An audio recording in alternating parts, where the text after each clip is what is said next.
1, 2, 3, 4, 5, 6, 7, 8.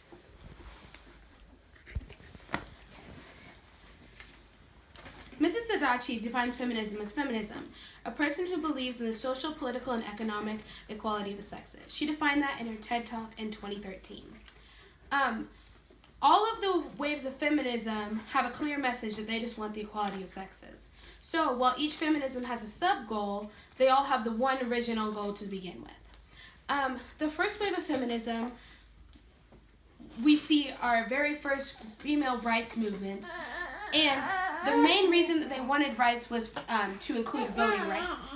You see, in the Seneca Falls Convention, where 300 people, both men and women, came together over 2 days to talk about women's rights. This is a quote from the leader of the rights movement, which is Elizabeth Stanton. "To declare our right to be free as man is free. To be represented in the government which we are taxed to support. To have such disgraceful laws as to give man power to chastise and imprison his wife.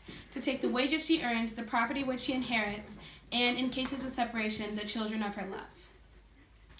While this wave of feminism seems to be supported by at least 300 people, there also is opposition from Victorian women who believed that women's main duties were to stay at home and watch after the kids and clean the house and to make food.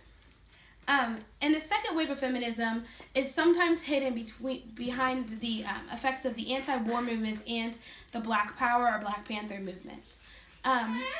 Minorities in this this wave of feminism become increasingly more. They start working more inside the feminism movement. They also tried to pass the amendment inside of the Bill of Rights that would include that women and men are equal in the rights of law.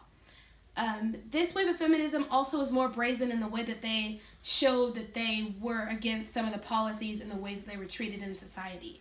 Outside of the Miss America pageants, they had a cattle parade in which they paraded cattle all down the streets, and then at the end of the day they crowned different cattle as the prettiest or the most smart or whatever, to show that they didn't want to be treated like animals. At the same parade, they also had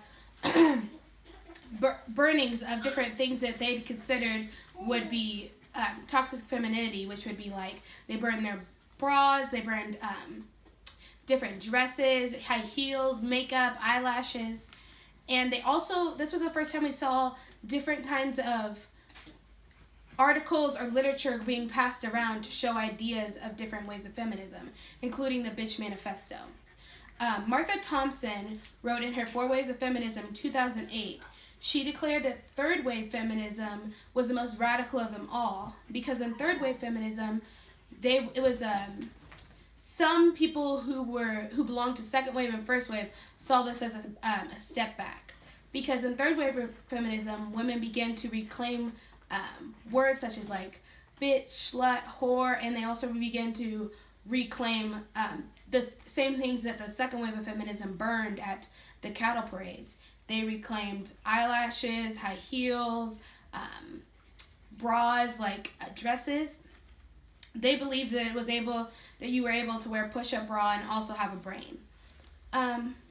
Finally, we're in the fourth wave of feminism, and in this feminism, it's the most radical, inclusive feminism we have.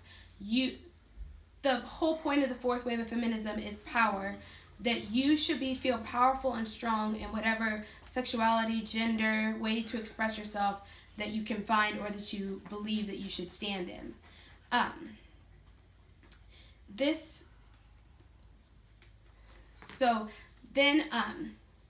In this fourth wave of feminism, they also are against the toxic masculinity in the way that men have to be perceived as strong all the time, or that they can't cry, or they can't take care of themselves, and they can't use self-care, just like women can use self-care and men can use self-care at the same time. And so in this speech, I talked about the 4 ways of feminism. The first wave was discussing voters' rights and showed the very first women's rights convention ever made. The second wave included anti-war and Black Power / Black Panther movements, and also went against all things that were feminine or femininity as a whole. And then the third wave was reclaiming a femininity and all the things that would make a person feminine. And then the fourth wave that we're in now discussed how you should feel powerful and empowered in any way that you express your gender, your sexuality, or your identity.